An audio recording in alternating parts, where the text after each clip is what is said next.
মহাশিবরাত্রি একটা সাধারণ রাত নয়। এই রাতের গভীরে লুকিয়ে আছে এমন এক শক্তি যা আপনার পুরো জীবনের দিশা বদলে দিতে পারে।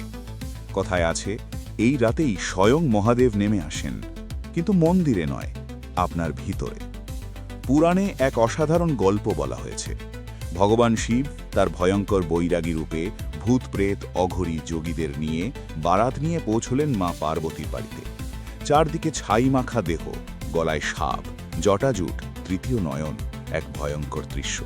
পার্বতীর পরিবার ভয় পেয়ে গেল। তারা ভাবল, এ কি সেই বর? কিন্তু পার্বতী, তিনি ছিলেন সম্পূর্ণ স্থির। তিনি জানতেন, যা বাইরে ভয়ঙ্কর তার ভেতরে আছে পরম চেতন। তিনি শুধু বললেন, যদি এ আমার স্বামী হন, আমি গ্রহণ করছি। আর সেই এক মুহূর্তেই অদ্ভুত এক পরিবর্তন ঘটল। ভয়ঙ্কর রূপ মিলিয়ে গেল। শিব রূপ নিলেন চন্দ্রশেখর স্বরূপে, সুন্দর, শান্ত, দিব্য। সেই মিলনের রাতই মহাশিবরাত্রি।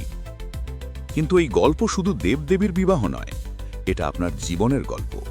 পার্বতী মানে আপনার ভিতরের শক্তি, আর শিবের সেই ভয়ঙ্কর বারাত, ওগুলো আপনার জীবনের সমস্যা, আপনার দুশ্চিন্তা, আপনার ব্যর্থতা, আপনার ভয়, যেগুলোকে আপনি দূরে ঠেলে দিতে চান, যেগুলো আপনাকে অস্থির করে।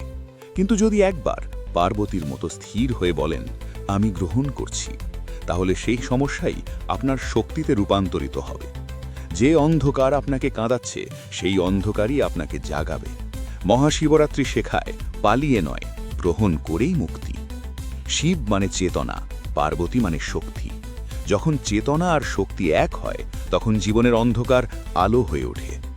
এই রাত শুধু জেগে থাকার রাত নয়, এটা জেগে ওঠার রাত।